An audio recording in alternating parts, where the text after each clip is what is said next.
Good afternoon, everyone. Thanks for coming. We understand it is Tuesday afternoon, but I think at the end of this session you'll walk away going, wow, this was one of those worthwhile places to go. My name is Rick Brazil. I'll kind of be your MC facilitator. Retired chief from Sacramento, did 33 years, 2 months and 2 days there. Last 5 as chief, and I spent the last 4.5, almost 5 years as an executive fellow for the Police Foundation, traveling the country doing critical incident reviews, some of the ones you'll see here, and including others, the riots in Ferguson and San Bernardino and Christopher Dorner, for those who have seen those presentations. I'd like to have the panel introduce themselves before we kick it off, and Frank, would you like to start? My name is Frank Straub. I'm with the Police Foundation. I'm the Director of Strategic Studies, and I have the privilege of working with Rick Brazil, my partner in crime, Jen Zunick, and Ben Gorbin, on a number of the critical incident reviews. Actually, I had the privilege of leading with Jen all 3 of the reviews that we'll be discussing today. Spent 31 years in law enforcement, local, state, and federal, and you'll hear about it a little bit later. Was very involved in the World Trade Center, both on the receiving end of the buildings collapsing and some of the efforts that went after that, but we'll talk about that later on in the presentation. Thank you. Good afternoon. Thanks for being here. My name is John Mean. I'm the Chief of Police in Orlando, Florida. I've been there for over 26 years. I've been the chief going on 4 years now. Good afternoon. My name is Jeff Adley. I'm the Public Safety Chief in Kalamazoo, Michigan. Been in the business 26 years, and I've served as the chief for the last 9.5. So thanks for being here. Appreciate it. Perfect. So we'll get started. We're back with a special edition of Nightline, the deadly California shooting rampage, bloody streets, and a violent standoff between the police and alleged suspects. Around 3 p.m. this afternoon, a massive manhunt for the armed gunman in California came to a head. We are in pursuit of the suspect vehicle. We've got shots fired out the back window. Our affiliate KABC on the scene, hovering above this black SUV that the authorities have been searching for 3 hours. We got multiple officers here. We got officers running here, back eastbound, chasing. Now we're on foot. Look at all those units here. This is where a suspect is at. Multiple shots that were fired. Windows blown out, that front door ajar, and police crouching at a safe distance away. But this was the scene moments earlier, captured on camera by neighbors. Oh my gosh. Guys, they just shot at my house right now. There's cops all over the yard. Holy sh**. This was the shootout that our cameras missed.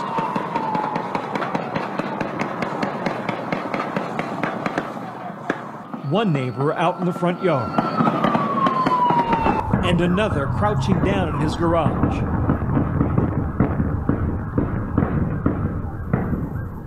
What sounds like fireworks is a firefight. Police raining bullets on that SUV.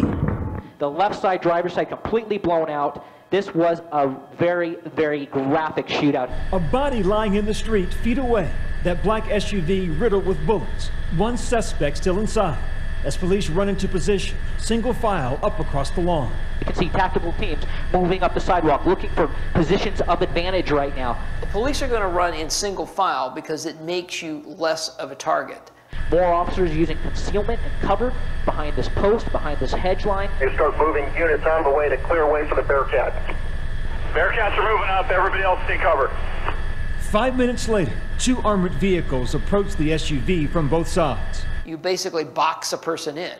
So with a car in the front, a car in the back, and many times one on the side, there's no place for the car to go. Just minutes later, a special vehicle called a TAC Cat moves in, armed with a ballistic shield. The whole point of armored vehicles in a law enforcement setting is exactly how they use this particular event, where you take the vehicles and you use them as cover to protect you from obviously other firearms or potentially other explosives. And so by using the vehicles, they've given themselves a couple of things: cover, concealment, and also it allows them to sort of take their time. Officers cautiously approaching the car. But it appears the suspect inside is already dead. 2 suspects killed at the scene, 1 male, 1 female, both armed and dressed in what police describe as dark tactical gear. They were dressed in kind of assault-style clothing, I think is probably the best way to term it. They are both armed with assault rifles. They are both armed with handguns. But all afternoon, authorities have been looking for up to 3 suspects. 1 person of interest was seen fleeing the scene. I don't have any information on who that person is yet, and we certainly do not know if they were involved. It's possible that they were not. A person of interest was detained in a nearby neighborhood, but police are now confident the shooting involved just 2 suspects. So we initially put out that we had information that there were upwards of 3 shooters. Right now, as we continue to drill down on information and the witness statements that we have, it really looks like we have 2 shooters. The investigation expanding to this home in nearby Redlands, California, that authorities believe is connected to the shooting. So what we want to do today is, and I'll kind of walk you through the process a little bit, but the goal at the end of this is we've started to identify trends or similar issues when we do all of these critical incident reviews, but we're going to focus on San Bernardino, Kalamazoo, and Orlando today as some of the most recent. And so we're seeing the same things over and over again. So how do we do these reviews? How do we set this up? So when Frank or I or other members of the team go in, we have several rules. The first rule is that, and how we explain it to the troops is, it's like a sports team. Think of your favorite sport, whatever it is, figure skating, football, basketball, hockey, soccer, doesn't matter. The best of the best look at the game film to figure out how to do it better next time. So that's how we approach it, not what went right or wrong, but what went well and how can we do it better next time. So that kind of helps out with folks giving information back to us. What we also do when we go on this is, other than the chiefs and the executive staff that people know publicly, we don't ask the officers their names. There's complete anonymity, and there's a reason for that. I see the chief from Stockton here. We did a review for them on a bank robbery that went bad, and a hostage was killed by the officers. There's litigation behind that, and when we get the subpoena request for, we want to see all your notes and want to know what officer said what, our notes are destroyed, and I don't remember what officer said what because we didn't write their names down. Because we want the Paul Harvey, we want the rest of the story. We get the reports, we look at the videos, but we want the officers to fill us in on what were they feeling, what's the emotion, what do you want to tell your peers and the rest of the country, in the UK and Canada, on what would you want them to know now that you know what you know. So that's how we approach these. And so with lessons learned and all that, what we want to do is focus on these for you today. And we're going to walk through the scenarios as more of a panel discussion than individual presenters, kind of give you lessons learned at the end and leave a lot of time at the end for you to ask these folks here, particularly the 2 chiefs that lived through it, what it was like, what they were thinking, and pull that information back for you. So that's our goal. So the first one we'll start with is San Bernardino. Hi, there's people with machine guns, with ARs, that are shooting up at my work. I work at Inland Regional Center 1365. Okay, did you see people with the guns? Yes, there's 3 men. They're wearing all black. Okay, can you tell what race they are? I can't tell what race they are. Listen to me. Take a deep breath. Have you seen the person with the gun? Yeah, they're there. They're fucking dressed in black. Okay, listen. Okay, listen. I know, ma'am. We're on the way. Okay, is he still shooting? Oh my God. Ma'am, listen to me. Listen to me, please. Okay. The police are driving there, lights and sirens. Is he still shooting? I don't know. Okay. How many rounds did he fire? Oh my God, 1 million. Ma'am, how many were there? I only saw 1. I don't know. Okay, stay inside. We're on the way, okay? Ma'am, ma'am, listen to me. I know you're scared. Stay inside. We're on the way, okay? Everybody's on the way, okay? So that's how that starts, and I should have mentioned this early on. All the videos, all the audios, Orlando hasn't been released yet, but all of those are on the cops office or the Police Foundation website. So if you go to policefoundation.org, you get videos, you get audio, you get these reports not just in written format, but kind of an e-tool for you to basically take back and let your staffs listen to and look at them. That's the goal behind all this. So everything we put up here, other than some things with Orlando, are out there already on that website. We encourage you to go there. So Frank, you sat down with the the responding officers. Why don't you share some of the things that were learned there? Thank you. So a little bit just to set the stage or the scenarios, to put this in perspective for those of you who don't know. This was a meeting to also provide an opportunity for a holiday party. So it was taking place in a conference room. There were holiday decorations set up. People were in a festive mood.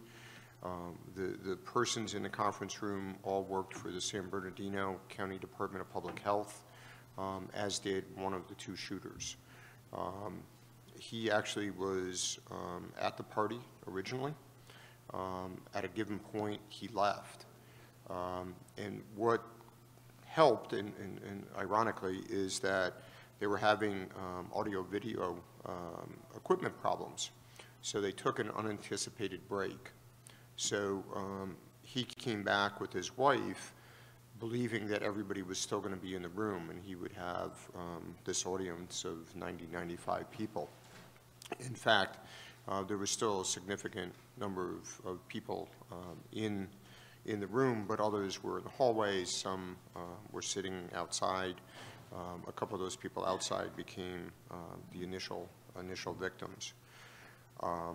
So they entered this room after shooting a few people on the way in and killing them, and then just opened up, right? So you hear the panic, obviously, in the victim's voice.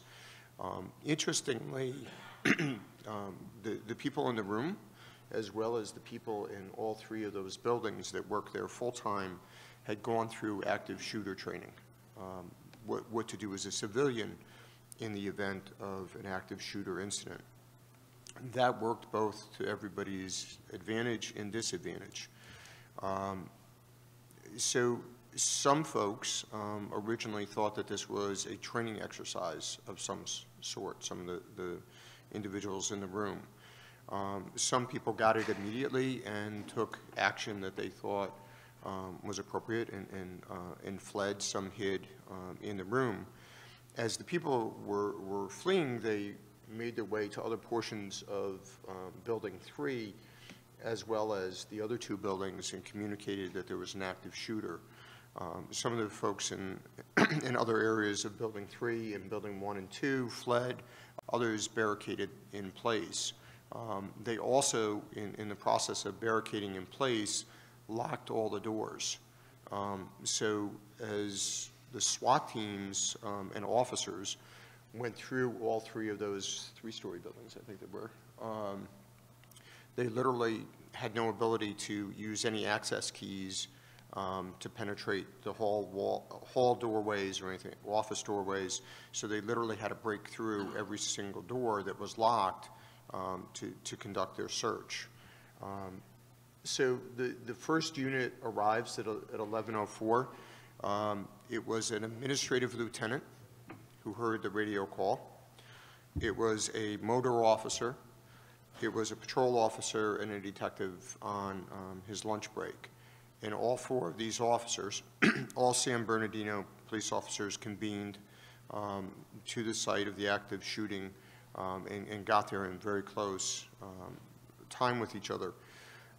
They had never, any of them had ever worked together, but the one thing that they had all done is gone through department active shooter training. So the lieutenant immediately formed a contact team, and they immediately entered the building, made their way down a hallway, and pretty quickly got into the conference room. The conference room, as you can well imagine, was full of critically injured, deceased persons. A pipe, a fire system pipe had been hit by one of the bullets, so you had water pouring out of the ceiling. You had obviously people that were critically injured, and so you know what other stuff was there. You had people begging for help, and these officers were led to believe, and I think rightfully believed, that the shooters were still in the building. They followed their training, and they pushed through the conference room and continued to search at least the first floor area of that building. A second contact team, really, which was a multi-agency team, assembled fairly quickly after that and came into the building, building number 3, from a separate entree point. And then we see kind of the role of a non-traditional agency. The San Bernardino County has a significantly sized probation department. They are full peace officers in the state of California, and many of those probation officers started to respond. And they responded, and they really, in many ways, working closely with the San Bernardino officers and others that were coming, and right, officers just kept coming, were really instrumental in the victim extrication. Interestingly, though, and one of the things that they talked about is they had no trauma equipment. They had remedial first aid equipment at best, you know, kind of the stuff that we would buy for our home, some of them. They had no litters. They had no really equipment of any sort. So they were carrying people out in chairs. They were, you know, throwing them over their shoulder. They were using 2 or 3 probation officers to carry them out of danger. But they recounted stories of how they were unable to effectively treat many of the victims because they didn't have the tools or the training to do so. And we'll talk about that a little bit later in kind of the lessons learned situation. At one point, they were able to get a SWAT medic in there, a firefighter paramedic who had trained with the SWAT team, who was able to do some more definitive triage as this was going on. But these officers and many of the other officers who traversed that conference room searching for the gunman talked about the anguish and having to push through people that were literally grabbing at their legs, begging for help, asking them to stop. One officer talked about a woman that he made eye contact with who was literally holding on to his legs, asking him to help her, but because of the training and the fact that there were only 3 other officers, he continued on. When he was able to eventually return to the conference room, she had expired. So I tell you this so that you understand kind of the raw emotion, but you also understand that many of the victims in the room probably were saved because of the active shooter training.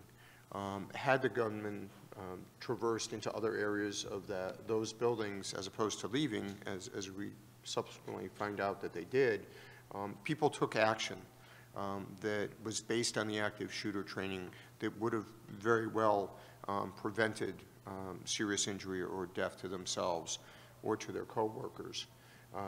At 11:33, there was a secondary device that was found.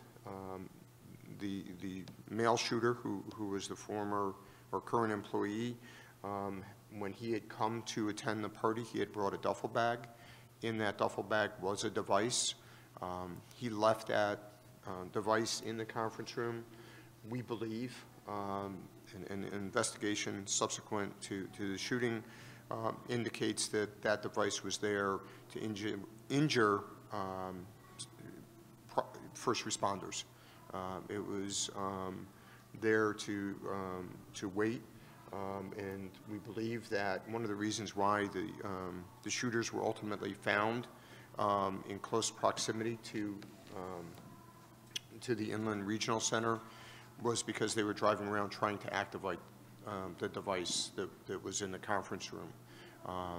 So something, again, that we talk about in our lessons learned and we'll hear more about is that situational awareness of the fact that, you know, we have the shooting that we have to address, we have the shooters that we have to find and neutralize or apprehend, but we also have to be hypersensitive to the fact that, as we have seen for many, many years in Europe and the Middle East, that folks are intentionally trying to injure and kill first responders as they respond to these incidents. And then we saw the clips of the gun battle on the street, and we'll talk a little bit more about that in a few minutes. Yeah, when we ask the officers, first, when we do these interviews, just based on experience, when we're interviewing the initial folks, we allot a lot of time because there hasn't been a review that we've done where officers don't break down and retelling the story, particularly when they're telling the emotion of going through and the trauma they went through when they went through the room. So what ends up happening is they identify him as a suspect, the former employee. They wear masks, but they identify him. A second issue happens because they don't have encrypted channels in this region. They all share a trunk radio system, but no encrypted channels, and that is one of our recommendations. If you don't have them, get them. Because they sent narcotics detectives out to do surveillance on the suspect's house. They're using push-to-talks, not on the main radio channel, and so no one else knows what's going on other than the narcs. The suspects go mobile. They actually flag a patrol sergeant down in the city of Redlands and say, hey, we're following the guy, catch up. He goes to catch up, and not knowing where the suspects are, he inadvertently alerts them because he's rolling code 3 and ends up right next to them and alerts them. And so what you're gonna hear, the audio you're gonna hear is basically, it starts out with the sergeant behind them, and it transitions in the first few seconds. You'll notice a slight voice change to a deputy who's working in Contract City. Both of them are live audio, so you get to hear the shootout. That deputy decided when the sergeant stopped behind him, so the suspects actually picked the stop location. It's really not a pursuit, it's a failure to yield. They armed up, they got ready, and they picked the stop spot because we inadvertently alerted them that we were there. So they picked it. The deputy wisely, we asked him, why'd you do this? He goes, I don't know, but I just realized they're shooting out the back with assault rifles, and if I line up in a normal felony stop, they're just shooting straight back. So he actually splits and goes at a 45 way off to the left. He basically said, you got to choose, shoot at the sergeant or shoot at me. Make a choice. So it deflected half the rounds versus all of them coming at, they deflected them. You're going to hear that deputy in the conversation and in the audio tape. Again, this stuff is all available at policefoundation.org. Okay, they're acting furtively inside the vehicle, passing stuff around. Copy, passing things around inside the vehicle. 11 Paul 24 for 40 King. Shots fired out of the Ford Explorer SUV. It's a Utah plate. We're going to be eastbound on San Bernardino for Richardson. Shots fired out of the SUV towards patrol units.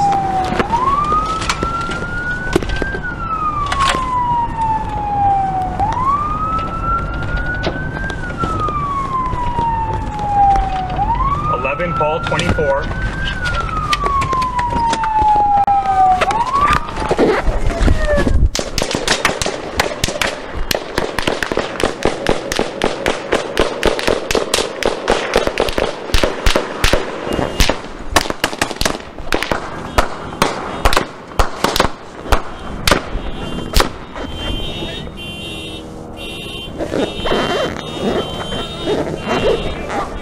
See any movement inside the vehicle. Doors are all open. Suspect down in the westbound lane. Not conscious. Unknown about the occupants inside. Yeah. Yeah.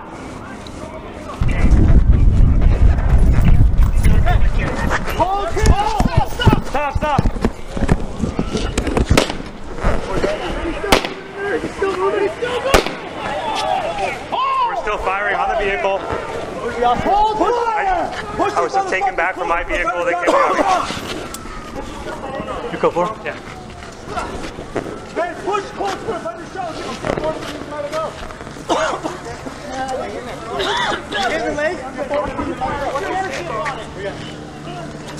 Here, all the cameras accounted for? No. Get him out.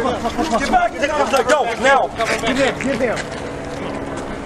You got a long rifle, get your ass up here.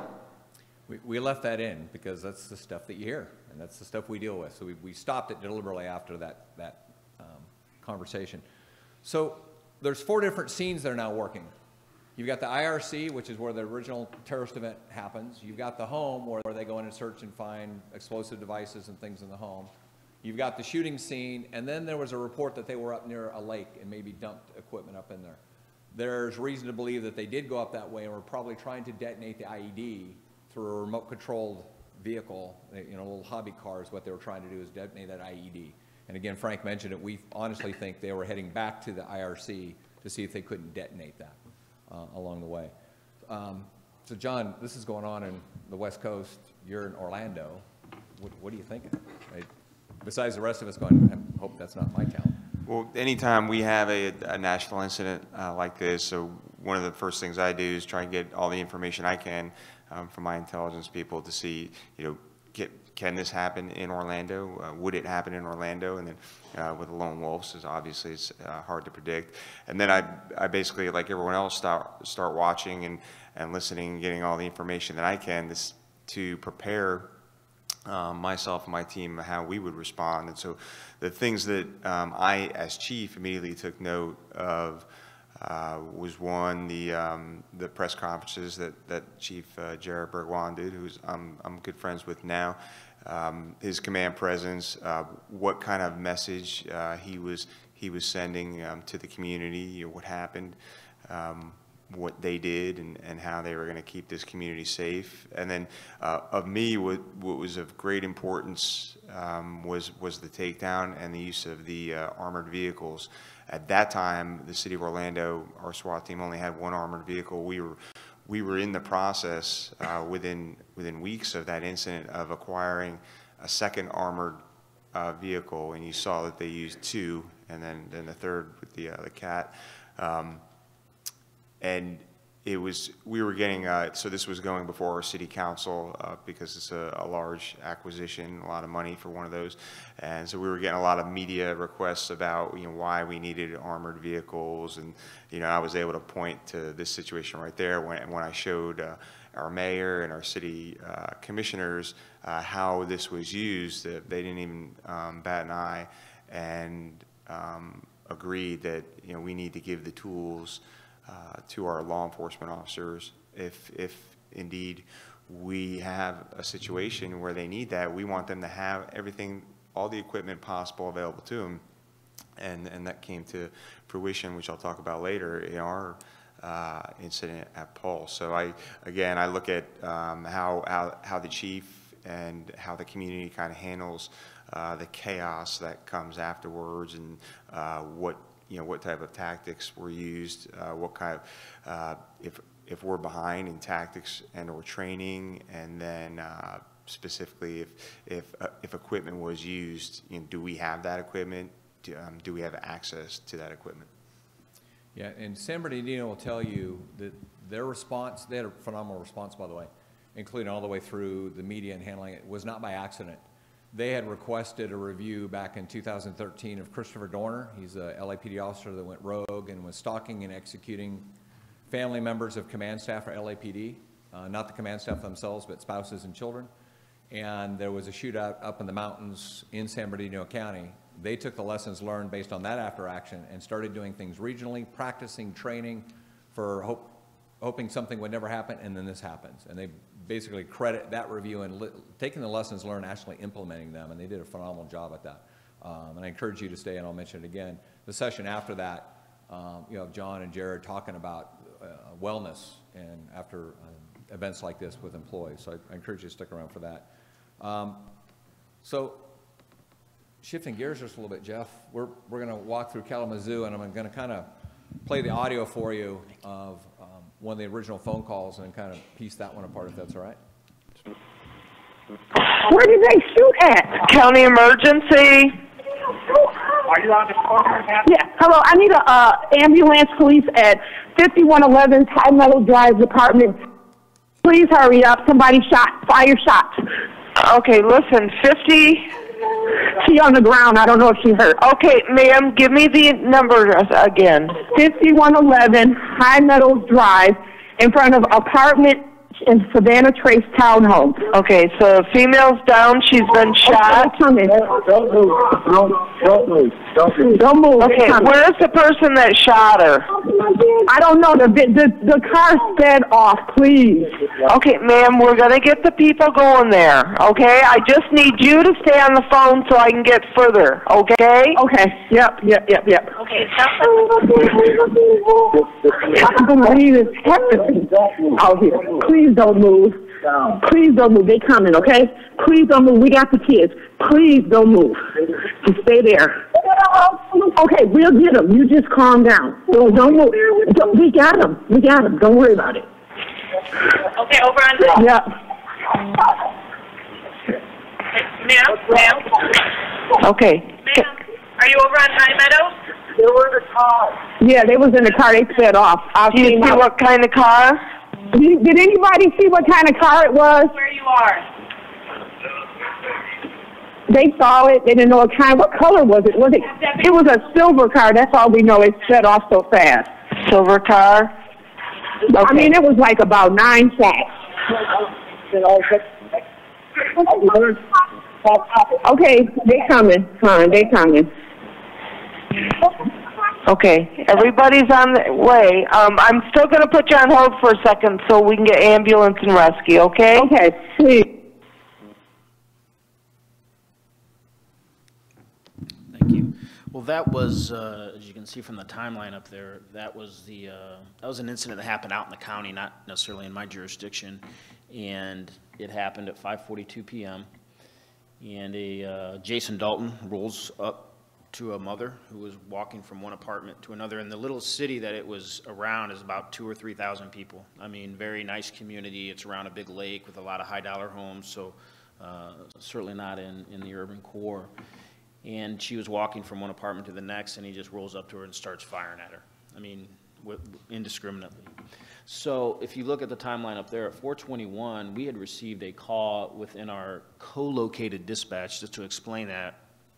City of Kalamazoo, the Kalamazoo Township, and the Kalamazoo County Sheriff's Department sit in the same room, but we have separate PSAPs. So we had received a 911 call of an erratic Uber driver. Uber driver had picked up a passenger and then just started driving extremely erratically, and he had said, "You need to let me off or let me out of the vehicle." And he had called 911 and reported that. And I'll circle back around to the significance of that. So we have this shooting that happened at 5:42 out in the county. County responds, our lab responds to help them process the scene. And so, as far as we know, that's where it's left at. We have a shooting we don't quite understand, but we feel it's an isolated incident, or the county feels it's an isolated incident. So in between time, the Jason Dalton, who is the subject, he goes, you heard in there that they described the vehicle as a silver vehicle. Well, he then drives home and gets a different vehicle, which was a Chevy, I believe it's called an HTR. It looks like one of those Chryslers, but it's a Chevy vehicle, blue in color. He goes out and starts operating as an Uber driver, mainly within the city or around the city of Kalamazoo. Picks up fares and does his work, I guess, if you will. At 10:05 p.m. in the city of Kalamazoo at an auto dealership, a father and son, along with the son's girlfriend, stopped to look at a brand new car, like any of us have done a million times. You don't want the hassle of a car salesman, so you go after hours. So, and it's captured very, unfortunately, beautifully on their camera system. They're standing outside the vehicle, or outside. The father and son are standing outside the vehicle looking at a nice truck. The girlfriend stays in the car. She didn't want to get out. And you can see him drive into the lot, park, get out very calmly, walks at a slow pace or a normal pace up towards the father and son. And you can see them turn and kind of greet him like, "How you doing?" He pulls out a gun and executes him right there. And then walks by the car that the girl was in. Now, she heard the shots and lays down in the back seat and starts to try to call 911 on her cell phone. He does not see her, and thankfully he didn't, because I would have every belief that he would have shot and killed her as well. He then goes back to his car, leaves the lot, drives northbound on 131, which is a major thoroughfare near Kalamazoo, gets off an exit near a Cracker Barrel. And this would have been about, well, as you can see, about 12 minutes later. There's a group of older ladies and a young female that had just went to a concert at Western Michigan University at Miller Auditorium, and they had previously eaten at the Cracker Barrel, and they were meeting back there to go home. And much like his MO there at the car lot, he drives into the lot, gets out of his vehicle, walks calmly up to these ladies who are now separated, and you get into separate vehicles, and opens fire on the ladies and the young girl. He shoots and kills three of the ladies, but as well as shoots the young girl. She ends up surviving. And then he leaves the Cracker Barrel and proceeds to go to downtown Kalamazoo and pick up more Uber fares. So I get called by my dispatch that I was actually asleep at the time. My daughter ran up, and my little girl, and gave me my phone and said, Daddy, your phone's going off. So I respond to our scene in the city at the car dealership, and the prosecutor as well shows up there. So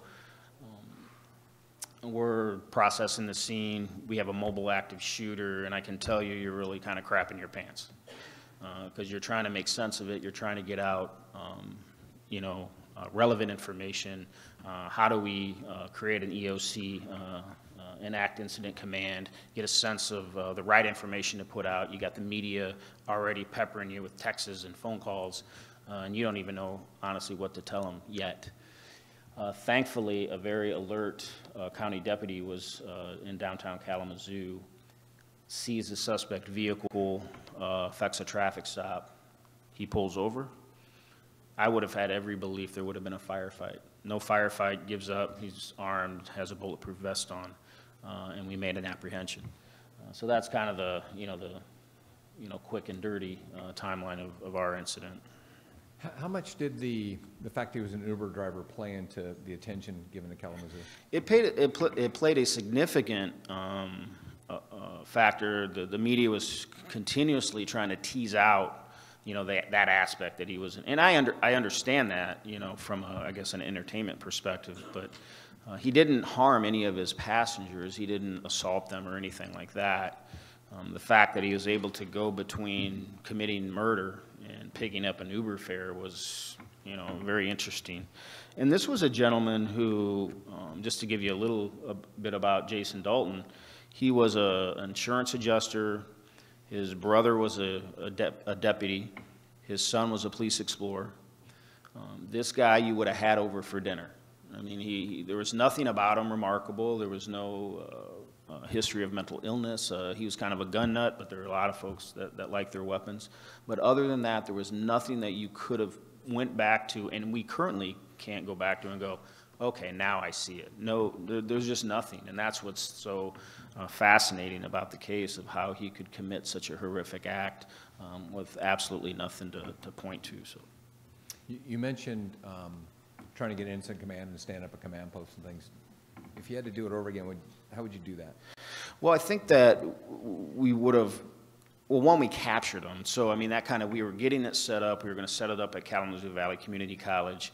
Some of the difficulties was we had so many jurisdictions, right? So you had 2 crime scenes in the county. You had 1 crime scene in the city. You had Michigan State Police that was taking over the investigation at the Cracker Barrel. We were going to handle the car dealership, and then the county had the previous one that happened, the first incident.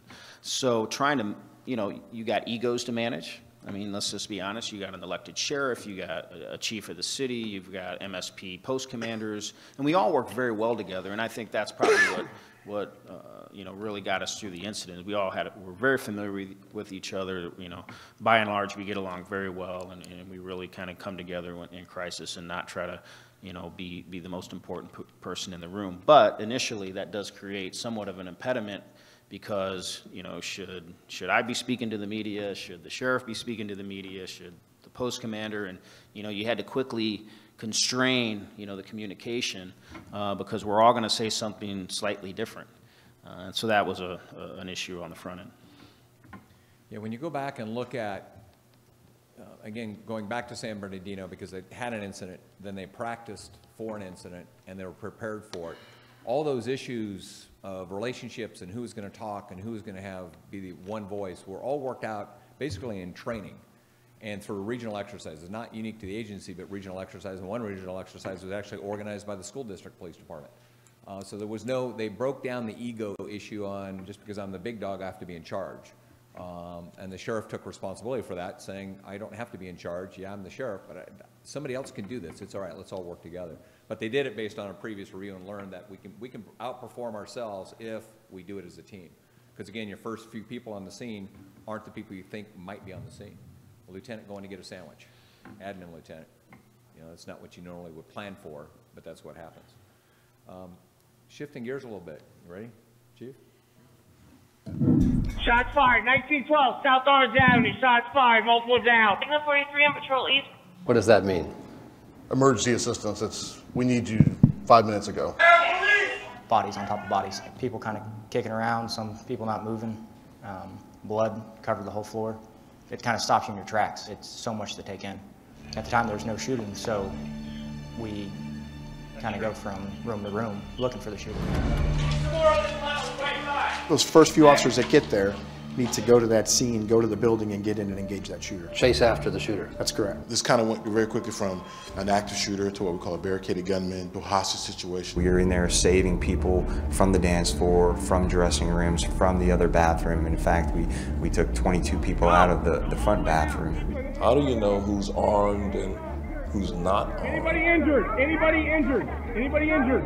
There could be co-conspirators, there could be secondary threats. As you were pulling out the victims, was there a concern that one of the victims might actually be a bad guy? Absolutely. So you have to be cognizant of that, and you have to be thinking as you're pulling people out. Places that you would think only 2 people could hide, we were finding 10 people. I could look in their eyes and see that they had seen something they had never ever seen before. So that was June 12th, Pulse nightclub incident. I got the call probably around 3 o'clock in the morning. The reason for probably the hour delay in me getting called was our watch commander, the highest ranking lieutenant on the scene. He was actually inside the building. So just a little after 2, Omar Mateen goes inside the club and immediately starts firing rounds at all of the patrons. We did have an extra duty officer who was in the parking lot. He had left to handle an incident with an underage drinker who had tried to get into the club. So he was close, but not where he usually stands. If he was where he usually stands, he would probably be dead right now. So he hears the gunfire, and you heard him, he calls it out. He exchanges gunfire with the suspect from 2 different locations, one by the entry doors, and then he sees the suspect going deeper into the club so Adam kind of goes around the side of the club and confronts the suspect again, exchanges gunfire with the suspect again. So within minutes, hundreds of officers are arriving, but the initial officers, one led by Lieutenant Scott Smith, that watch commander, they form 2 teams, and Scott Smith's team goes in on the south side, and there's another team that goes in on the patio side. And just a quick lesson learned, we had been training active shooter for just as long as anyone else, and ever since Columbine. And one of the things they tell you is if you're going in from 2 different locations, make sure you communicate. Well, those 2 teams they just say, hey, we're gonna make an entry, and they didn't really communicate, and it could have led to a significant crossfire situation on the dance floor, but thankfully it didn't. So Lieutenant Scott Smith, he brings his team in through there's a front parlor glass window, and he didn't go through the main doors. It's kind of a double doorway. And so I had asked him later, how come you didn't just go right through the door? Wouldn't that have been quicker than breaking the window and climbing through that window?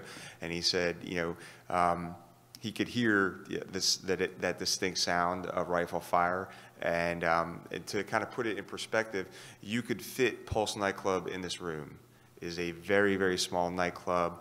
We're not dealing with a large theater or a large office building. So he believed that the suspect was right there near the front door, and going through the window was a little bit difficult, a little bit more slow, but it did provide them cover.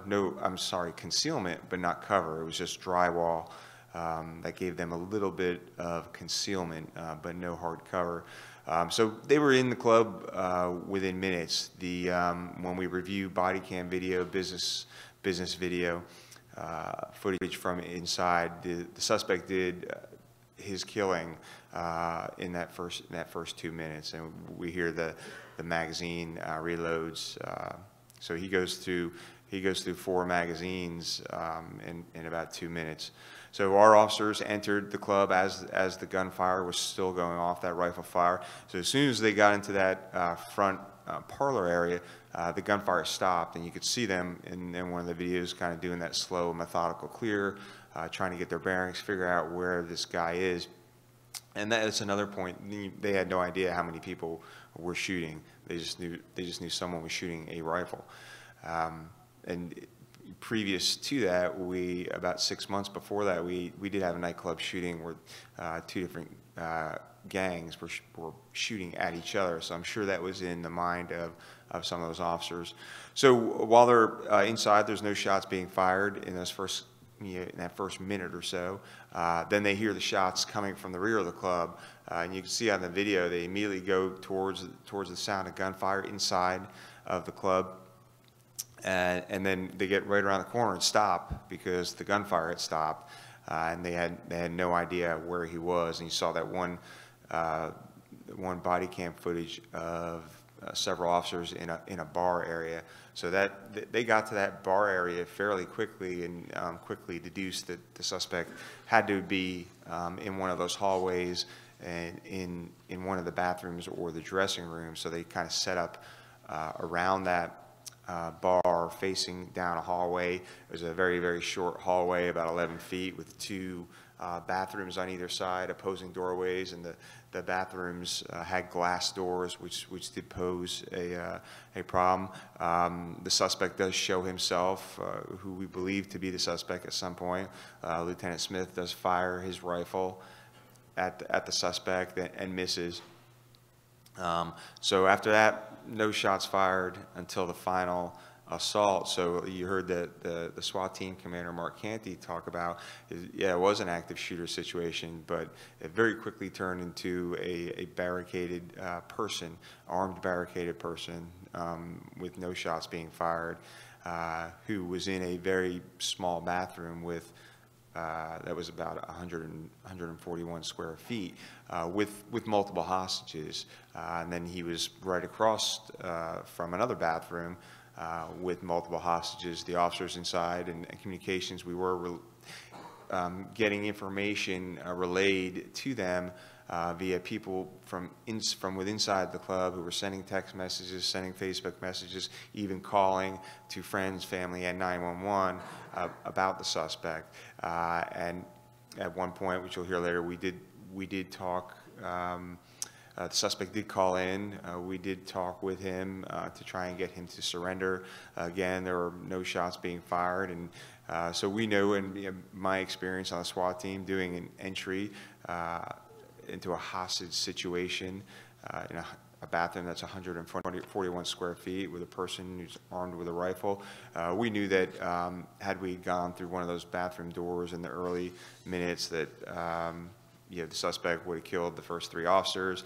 The officers behind them would have fired back, probably killing multiple hostages. So they were ready to go in if they had heard shots being fired from within that bathroom. But they were set up within feet of that. So in the meantime, the SWAT team is arriving, setting up for an explosive breach, and kind of getting our plan together. So I'm going through all of this with my SWAT team commander, with the other commanders on scene. We also learned that there were mention of explosives. So right from the very beginning, the suspect told our negotiator that he had these vests, and which we took to mean vests with explosives. And then we found his vehicle right outside the parking lot, and there were 2 different canine teams that made a positive indication for the presence of explosives. And then finally, we got information from within inside one of the bathrooms that he was going to put on these 4 bomb vests and send people to the four corners of this nightclub in 15 minutes.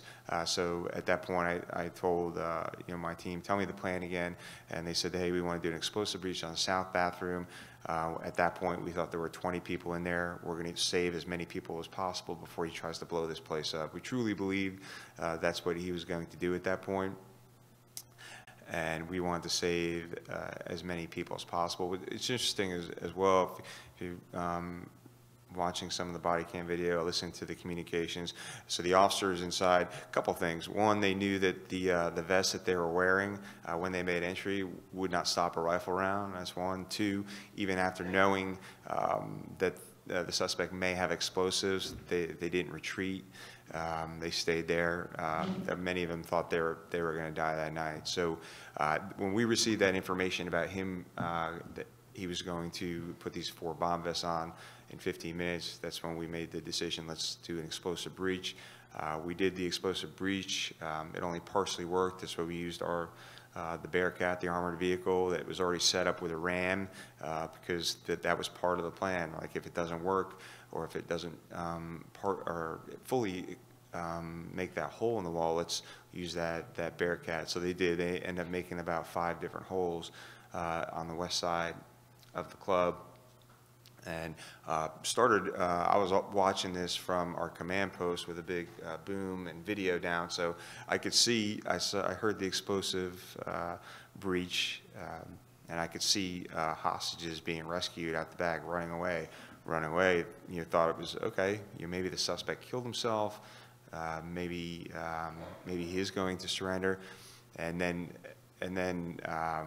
the officers right outside there, as they were rescuing the hostages from the south bathroom, they heard gunshots. They immediately deployed 2 diversionary devices, flashbangs, at the north bathroom that caused the suspect to come out and confront our officers. He came out quick. It was dark. He got off the first rounds, hit our armored vehicle, and then hit Officer Napolitano in the helmet, probably within an inch of his life. That officer returned fire along with 13 other officers, killing the suspect and ending that situation. But I guess, as we'll talk about later, that you know, I knew the suspect was dead. I knew we were going to be in for a long couple of days, but really a lot of the work, a lot of the hard work just began after that. Perfect. So we're going to, when we let you look at the timeline, we'll also let you listen to the suspect basically declare his allegiance to ISIS. Emergency 911, this is Dr. Lawrence, being reported.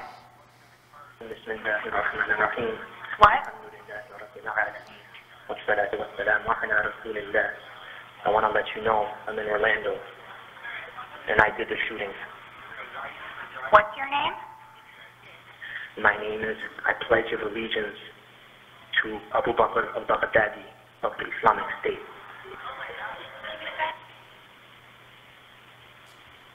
Okay. What's your name?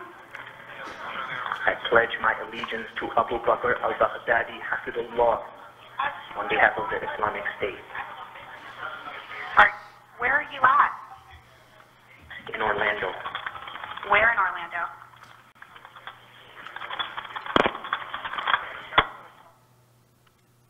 So that's a conversation. We're hoping once the report's released out of the COPS office that you'll see the same thing with the others. A multimedia version allows you access to this stuff, again, for training purposes and just for you to take it back to yourselves.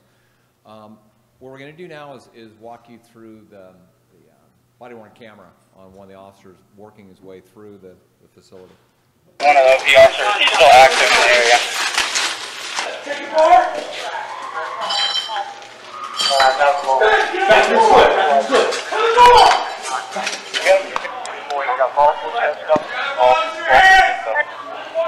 They're 26.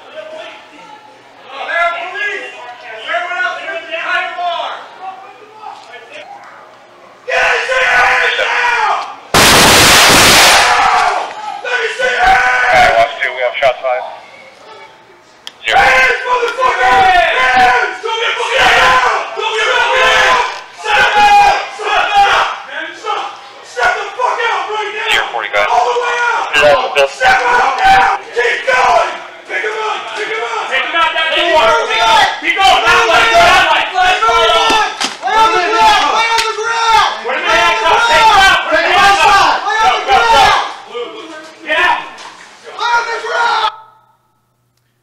So you've deployed body-worn cameras.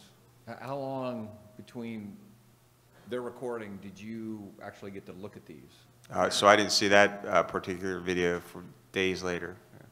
And Jeff, how important would it be to have immediate access to this data, particularly in a command situation, to have that data for intel, that information? Well, I think it'd be, particularly important just because it's real-time data. I mean, if you can have access to, on-the-ground information and be able to process that and make, critical command decisions in a moment or, as quick as you can, I mean, it's invaluable. Yeah, and that's the stuff when we do these after actions we're looking for, how do we take it to the next level? So that's one of those is if you haven't done body-worn cameras or you are doing them, do you have the ability to get this, if not real-time, very quickly to get them back to your command post so you've got that intel when you're making those decisions. So that's part of the benefit of doing these is we're looking for those kind of lessons learned. We're going to jump to lessons learned. These are the categories we're going to go through. I think we want to leave enough time for you to ask questions of the panelists up here. We'll start with command and control. I'll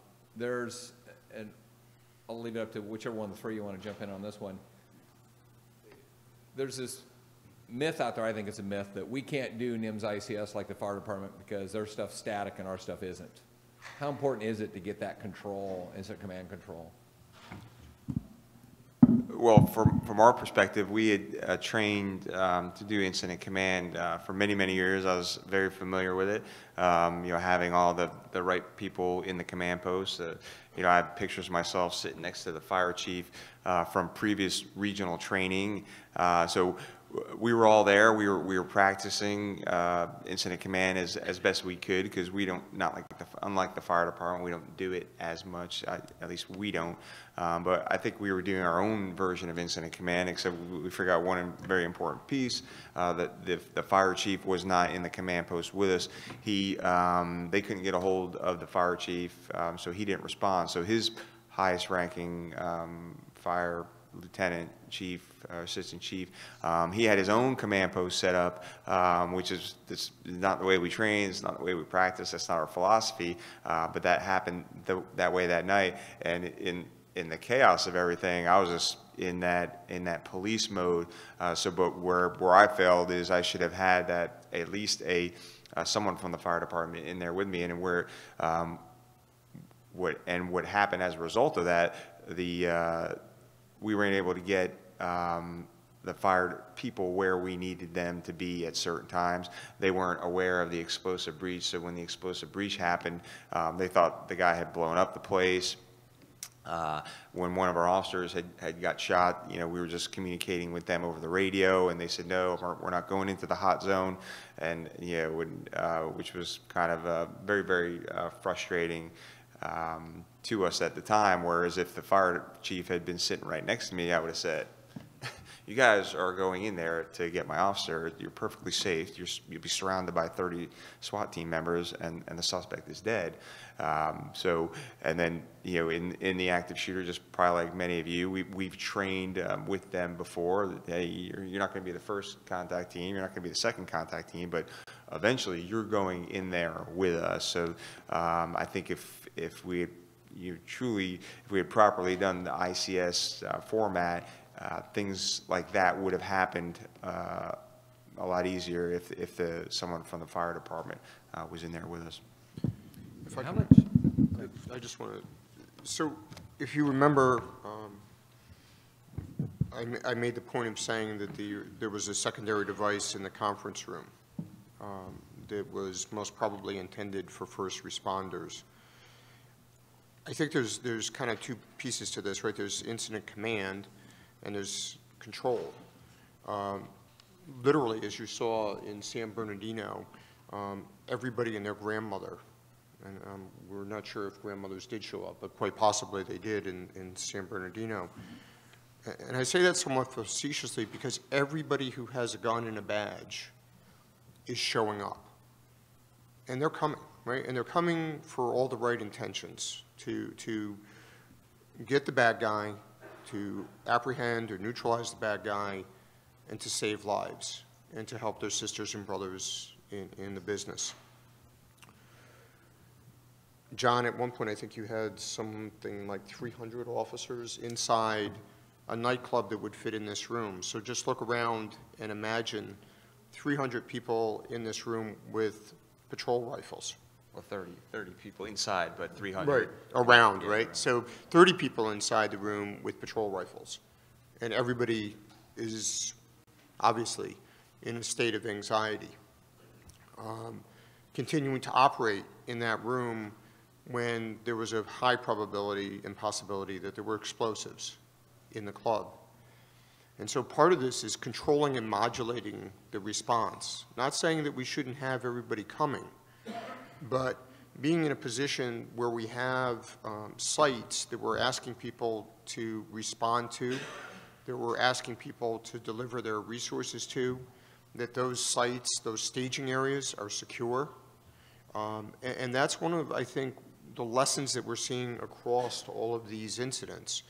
And my fear is, as we've seen in the Middle East and as we've seen in Europe, is that one of these people is going to figure out how to hurt us and is going to be successful in hurting us. And we're going to lose people unnecessarily because we just ended up with too many people in one place. And so part of this thinking is who can I free up for two purposes. One, who's going to, if you will, provide scene safety and oversight and modulate the resources that are coming in and stage those resources so that we have also fresh officers that can go in and replace the officers who may have been involved in the immediate response, to get them out, get better equipped, better protected officers in there. How do I keep the number of officers at about the right number to deal with the threat, but not overload it so now I'm creating the opportunity for friendly fire or additional victims? How am I also, and this is maybe your second person, providing overwatch over the rest of the city? Because the other thing that we haven't really seen in this country, thank God, is secondary attacks. So these things, these events, and the chiefs well, I can speak from my own experience on 9/11, are like gigantic magnets. They just suck everybody, as I said, with a badge and a gun into them. But what we lose sight of is there's a whole city and community with activities going on and people calling for ambulances and people that are still engaged in domestic violence, that are still committing robberies, that are committing larcenies, or they're drawing all these resources in so that they can do another attack somewhere else, knowing full well that they've created this suck. So I just throw that out as something that we've come to believe is very important as we think about incident command, but also incident control. One of the things we did is defined, because you evaluate your officers based on their self-initiated activity. We evaluate them on going out and doing things on their own. And so we very deliberately defined self-deployment and self-initiated. Self-initiated is you respond, this would be outside your jurisdiction or even within your jurisdiction. You can have an impact on the outcome of that event, meaning an immediate impact. We want that. Where we get into self-deployment is you just go, you haven't been requested, you're going because that big magnet basically sucked you into it. And that is where you go to the staging area and get an assignment and get deployed or released. Because we're seeing in all these incidents where when you talk to the incident commanders later on, all these people show up uninvited and they get in the way. Good heart, good intentions, but they get in the way. There's an exception in Stockton Police Department when they had that bank robbery, hour-long pursuit gun battle. 14 patrol cars were put out of commission because it was hit by AK-47 fire. Not one agency self-deployed. They talk about it, and everybody's going, why would you? They ask for help if they want it. And so people were waiting, but just waited until they were asked to go help. And so whatever they were doing in that region is working, but the rest of the country, everybody just gets drawn in. And it's how do we control that drawn in for the exact same reasons that Frank did. And they were getting in the way of the incident commanders because they're doing things that nobody knows about. One of the important things. What is the mood among the first responders on the scene, Shaw? Absolutely, just to look into the eyes of our officers told the whole story. Obviously, you know, some of those officers had 20-plus years on. One of the lieutenants, who was one of the first on the scene, he's a 23-year member of the police department and almost 20 years on the SWAT team. And you could tell that they were all shaken by this incident, by what they saw inside the club. They did a unbelievable job, courageous efforts in rescuing many, many hostages, at least 30 from inside the club. But after it was all said and done, you could tell really this kind of tragedy takes a toll on everyone, even law enforcement officers. So PPEs, were they issued prior to this? Did you have them? What? The helmets and PPEs. So before this incident, our officers, probably much like yours, would have just the soft body armor, and I talked about before that, which doesn't stop a rifle round. So after this incident occurred, after what we were seeing, what was happening around the country, we issued all of our officers Kevlar helmets and the armor plate carriers that go over the top of their uniform and over the top of that soft body armor, and it's for the real deal pulse incident, or yes, someone's got a rifle and they're shooting at people, or shooting at police officers, and we got that quickly done after this.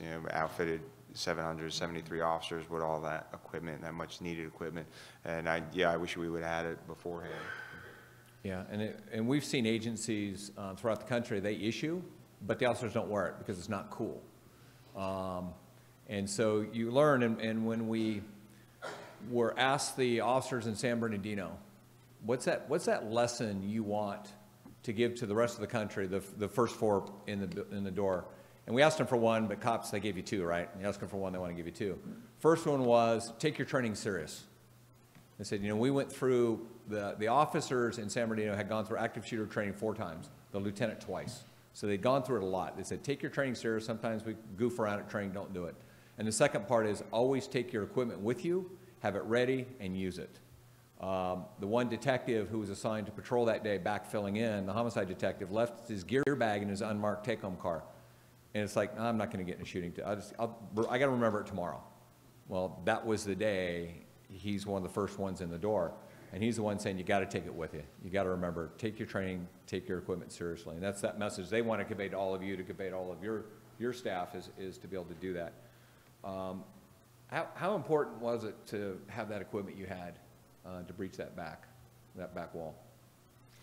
It was invaluable, having the armored vehicle. I'm not sure what we would have done if we hadn't had it. The explosive breach only partially worked, so I think that if we had not had it, we would have had to set up for another explosive breach, and I'm positive that many more hostages would have died with that delay. So, for all those people to say that we're too militaristic, an armored vehicle is merely a vehicle to protect the people inside from being shot at. And yes, to break down a wall to save hostages. So I think incidents like these, incidents like San Bernardino, show politicians and really the general public that we need this equipment. It's just a matter of how you use it is what's most important. And I think, as you saw in both these cases, saved lives of officers and saved lives of the civilians. How many of you in the room issue trauma kits to all your field personnel? Very nice. We strongly encourage, if you don't, to do that. It's those seconds now with tourniquets and stuff that are saving people's life, not just peers, but going into these type of scenarios or even traffic crashes. So if you don't issue them, you need justification. Just go to any one of the after-action reports we do, because it's in every single one of them. We'll just keep saying it over and over and over again, that it's just something that we need to do. Rick, if I could just expound upon that. If some of you that aren't familiar with our department, we're a public safety department. So everyone is a police officer, everyone is a firefighter, and everyone is a medical first responder. That's our service delivery model, fairly unique. But because of that, and when our officers were first on scene at the Cracker Barrel, and they immediately began administering life-saving efforts on the little girl who had half her head blown off. And if it wasn't for their advanced medical training and the equipment that they had with them and available to them instantaneously, she would not have made it. And so it was nice to see that many that folks have tactical medical kits, and if there's any way to provide your officers with you know, a little more than CPR and have that equipment available, not only could they save a civilian, but certainly another officer. So just wanted to point that out. How, for both, how important was it to basically get control of the media and the information going out? I don't know if you can get control of the media, quite frankly, and you know, if it's hard to imagine having the international and national media converge on you individually. It's amazing how quick your cell phone number gets passed around the country when something like this happens, and it can be extremely overwhelming, and you can be very taxed trying to fulfill those obligations, number one. And number two, then you're not paying attention to maybe some of the other logistics that you may need to pay attention to, the investigatory process and things of that nature. So it's what we did and had to learn is, again, constraining the communications, and we ended up only identifying one individual, which was our county prosecutor, to deal with the media, because we still had to, we had a living suspect, and so we had to investigate the crime, and he has to be prosecuted. So we wanted to make sure that we weren't saying anything that would harm that investigatory process or that prosecution. So we ended up identifying the prosecutor as the lone communicator after about 48 hours, but it was very, very taxing. And for us, I know during this week we had a whole panel discussion, our public information officers, on this, because that was a like you said, yeah, we can't control the media, but some of the things that our public information officers did, and one is in this room, Michelle Guido, they immediately, or as quickly as they could, put out tweets saying, you know, all official information will come from the Orlando Police Twitter feed. And they didn't answer emails, they didn't answer phone calls. Just as the information came in, they put that out, and you can see that one tweet, you know, after our explosive breach, you know, you can imagine news media saying, hey, you know, just, you know, they're just going to start reporting anything. So that was a great tweet to put out to everyone that, hey, that was us, that was planned. So I think we used social media very well in our press briefings. They were very well coordinated. We got together as a group, and myself and the mayor and our staffs and the public information officer and the governor and the FBI and everyone, and we decided who was going to speak, when, in what order they would speak, and what the message was for each person. So we practiced that throughout the coming weeks. It was going to be one unified message, so that we didn't have people going off and giving out wrong information. And we did have some politicians that did do that, but we were, for the most part, control as best we could. But you know, let's face it, when that storm comes of the media, there were just CNN had 122 reporters in that area because of this, and which I had forgotten, and I learned in that panel discussion that the national media was already in town because of the Christina Grimmie shooting the night before, and you know, she had 1 million followers on YouTube. So all those national media outlets, to include TMZ and Entertainment Tonight, were already there when Pulse occurred, which caused another challenge. But in the days afterwards, probably one of the biggest mistakes that I made was telling our public information officers to release the officers' names who had been involved in the officer-involved shooting. And it was about a day or two afterwards, like we always do, to our local media. These are the officers involved. They've been on this many years, and they've never been in any trouble, and the story kind of dies. Well, this was a different situation, with a terrorist element, and someone who had self-radicalized, and the the national and the international media being here, so we had issues involving that, where the media were going to our officers' homes and calling family members of our officers, stalking them on social media, and that was the national media. Our local media, I think we have them trained pretty well, and we scold them when they get out of line, and we have a good relationship with them. But you know, how are we going to control, you know, TMZ and all those other people? So if I could do it over again, I would have waited until after the national media left before we released the names of our officers involved. How many in the room have had national media show up for a story in your town? So you've experienced it where you have a relationship with your locals, but the national come in and they're just bullies. There's no investment in the community, so very wise. Last, before we take questions, the incident's over, but it's never over, is it? Frank, what are the takeaways after the incident that you want to impart on folks? Yeah, so I want to make sure we have time for questions. So as I said, I was at the World Trade Center on 9/11, was there when both buildings collapsed. Fortunately, ran a little bit faster than the person behind me when the second building came down and made it. So this is very real to me. The whole issue of how do we deal with first responders, right? And so what we have seen is some agencies do incredibly good and some agencies lose sight of it. In one of the sites, and I won't identify the site, I remember being, I think we were both in the room, with a sergeant who for the first time told anybody that he and his wife had talked about killing themselves.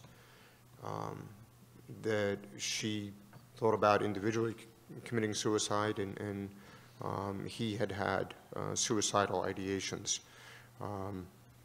Fortunately, he disclosed that, and we were able to share that information with the chief in the jurisdiction, and the officer and his spouse received appropriate care. We can't think of these things as being over, because they're not over.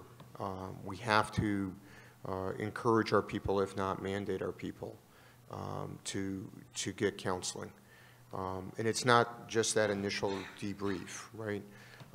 It's 3 months later, it's 6 months later, it's a year later.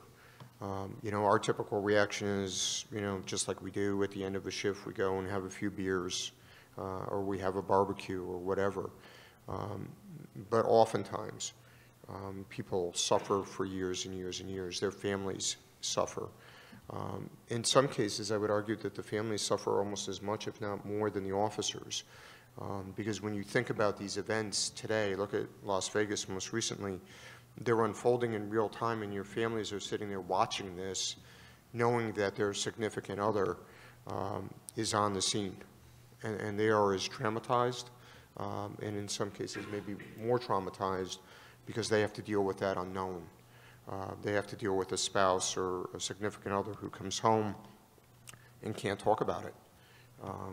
And so they're now struggling with their own trauma, as well as trying to get the individual officers to deal with it. So it is something that is incredibly important to think about the mental health of all of the first responders, and also the mental health of people that weren't there. So many officers in cities talked about the pain that they were suffering through because they should have been working that shift, and they weren't. And in some cases where we see an officer get injured, you know, that should have been me versus the other officer. So we tend to focus on those officers that were immediately involved. I saw John nod his head, so he knows what I'm talking about. There are an awful lot of officers, and there are civilian staff, and there are people sitting in the 911 center. The officers at least have some level of closure. The people in the 911 center, they never know what's happening on the other end of the phone. They don't know whether their information was successful. And so they need very much to be included as part of your thinking around wellness and trauma management. John, what's that one takeaway you want to share with everybody? There's a lot. There's a lot. I say one, and he wants to throw in a lot. I'll throw out this there because this is another mistake of mine. I usually don't give the FBI a lot of credit, but had a great relationship with them beforehand, and have an even better relationship with them now. So for all you aspiring chiefs, the FBI put out this kind of like this docu-film a couple years ago called, I think it's called The Storm or something like that, and it kind of goes through one of these incidents from the chief getting the phone call up until as the whole, it's a school shooting, but as the whole situation unfolds, and then what's going to happen afterwards. And I remember watching this after Pulse and thinking, yep, that happened.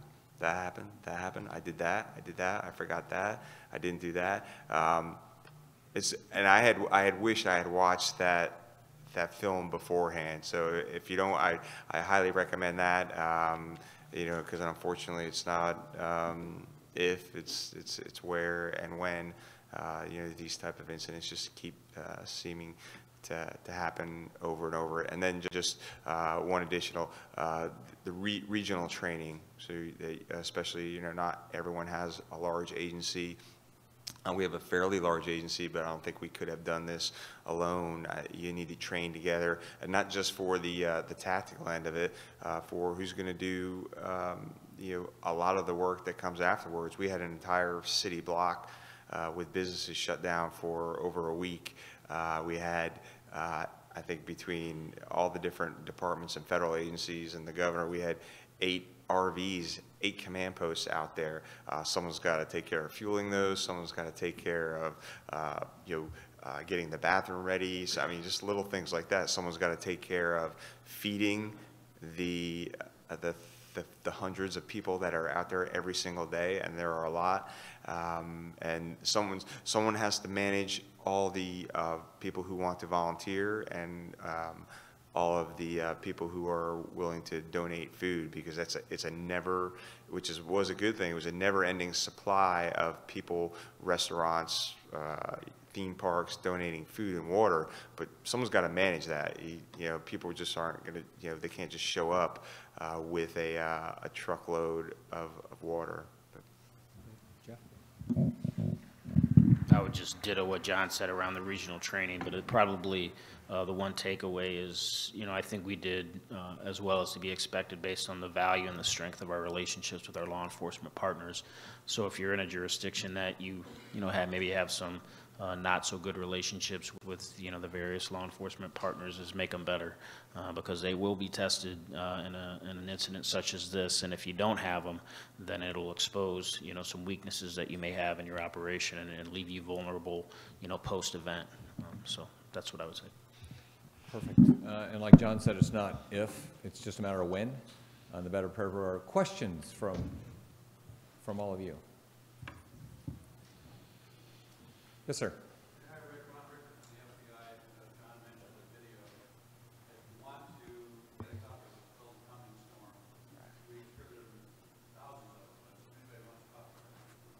Highly recommended. Perfect. So if you didn't get that, it's The Coming Storm. See him back down in the corner if you're looking at that. Thank you. Other questions?